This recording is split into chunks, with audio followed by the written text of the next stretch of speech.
আচ্ছা, আজকে আপনাদের এই ডেপুটেশন কর্মসূচি কি নিয়ে, কেনই আপনারা আজকে এই পুজোর সময় চলে এলেন ডেপুটেশন দিতে?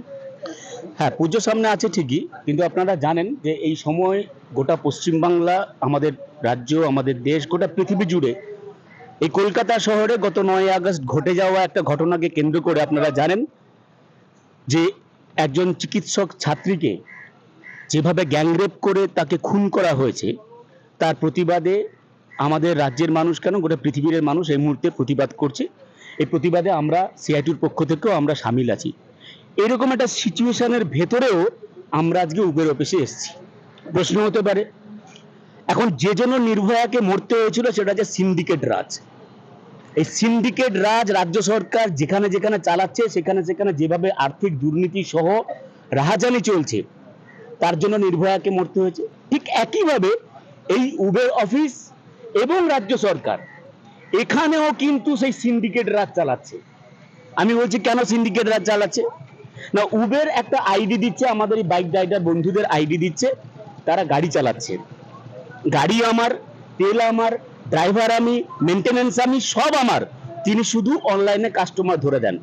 অনলাইনে কাস্টমার ধরে দিয়ে তিনি যেভাবে আমাদের থেকে আর্থিক শোষণ করছেন, তিনি সেই শোষণের বিরুদ্ধে আমরা রাস্তায় নেমেছি। 7 দফা দাবি নিয়ে আমরা এখনই যাব ওনাদের কর্তৃপক্ষের সাথে দেখা করতে। আমাদের দাবির মধ্যে যেগুলো রয়েছে যে আমাদের প্রতি কিলোমিটার পিছু 15 টাকা করে ভাড়া দিতে হবে। সকালবেলা অফিস টাইম এবং সন্ধ্যেবেলা বা রাত্রিবেলা আমাদেরকে সারচার্জ দিতে হবে। আমরা বলছি আমাদের এই ড্রাইভার ভাইরা, তারা যে প্রত্যেকদিন রাস্তায় গাড়ি চালাচ্ছে, যখন তখন অ্যাক্সিডেন্ট হচ্ছে, কোনো অ্যাক্সিডেন্ট বেনিফিট নেই, কোনো জীবন বীমার আওতায় আমাদেরকে আমাদের আনা হচ্ছে না।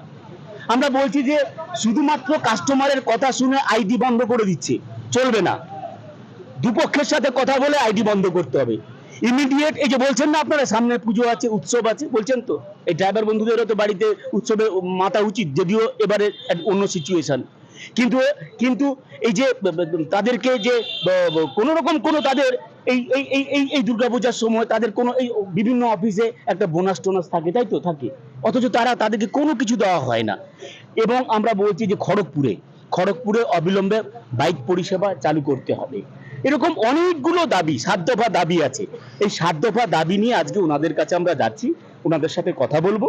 কথা বলে আমরা চেষ্টা করব যে যতটা সম্ভব এই দাবি আদায় করা যায়। আবারও বলছি, একদিনে সব হবে না, কিন্তু একদিন নিশ্চয়ই আমরা আদায় করব।